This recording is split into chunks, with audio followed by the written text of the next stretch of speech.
All right, let's dive right into this explainer. We're going to explore the fascinating hidden psychology behind why our minds sometimes just won't stop racing. Today, we're taking a close look at a behavior so many of us experience, but honestly, very few of us actually understand. Picture this. You're sitting in a totally quiet room. The TV is off, there's no looming deadline, your phone isn't even buzzing, and there is absolutely no real immediate problem in front of you. And yet, your brain is running an absolute marathon. It's throwing these wild what-if scenarios at you from like 5 years ago, or projecting total disasters for next month. Look, we have all been there. And today, we're going to unpack exactly why your brain pulls this stunt, especially when you are just desperate for a break. Moving right into Section 1, the illusion of thoughtfulness and misunderstanding the racing mind. What's super fascinating here is the pivot. On the surface, when you see someone or, feel yourself caught in this endless loop of constant thought, it kind of just looks like a deeply thoughtful, highly analytical personality. You might even tell yourself, hey, I'm just a deep thinker, right? But psychology tells a way deeper story. This isn't just a quirky personality trait, it's actually a psychological defense mechanism. Your brain is quite literally putting up a shield to guard itself. It's all about protection from uncertainty, not just who you are as a person. Next up, Section 2, Trapped in Time and the Battle for Control.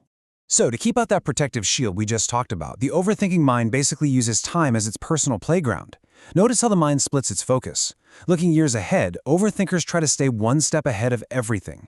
We're talking about rehearsing arguments in the shower that haven't even happened yet, or stressing over some hypothetical career crisis 3 years down the road.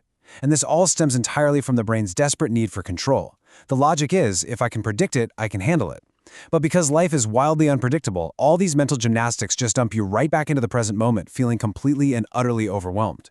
And while that stress is peaking in the present, your mind is simultaneously getting dragged backward into the past. And when the mind gets pulled backward like that, psychology calls this rumination.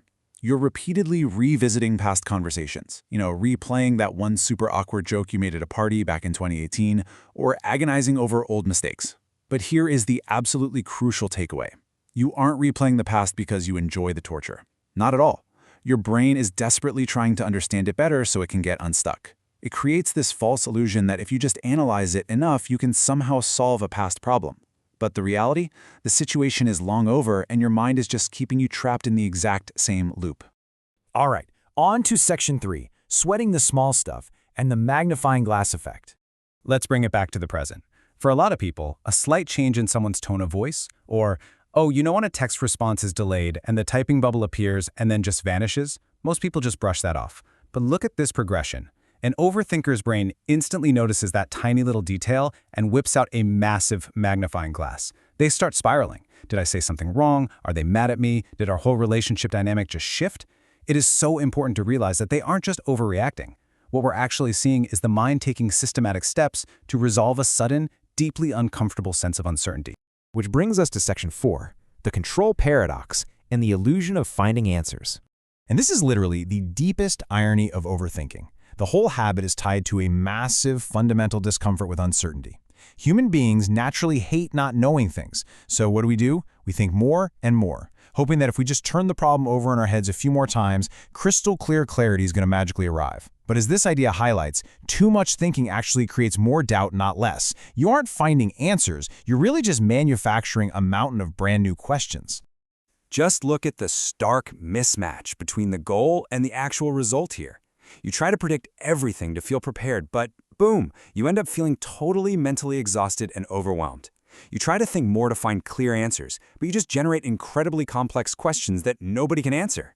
You explore literally all the options to make the absolute best choice, but then no decision ever feels fully right. When every single option feels like life or death, like researching for 3 hours just to buy a basic toaster, you end up paralyzed. And even after a choice is finally made, you don't fully trust it.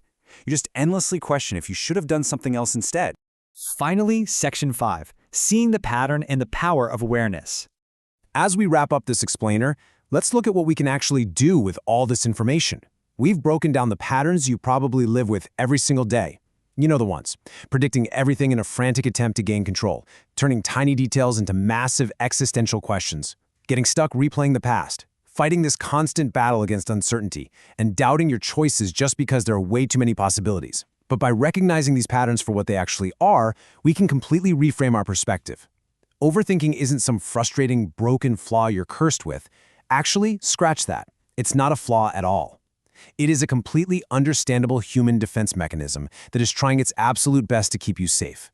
And that brings us to a really powerful final thought. Once you start understanding these patterns, you truly can't go back to not seeing them. So, now that you have this new psychological lens, how is it going to change the way you react? Next time you or someone you love gets trapped in a silent room with a racing mind, what will you do? Will you fight the thoughts and get frustrated, or will you recognize a mind that is just trying to protect itself? Something to think about today. Thanks so much for joining me for this explainer, and I'll catch you next time.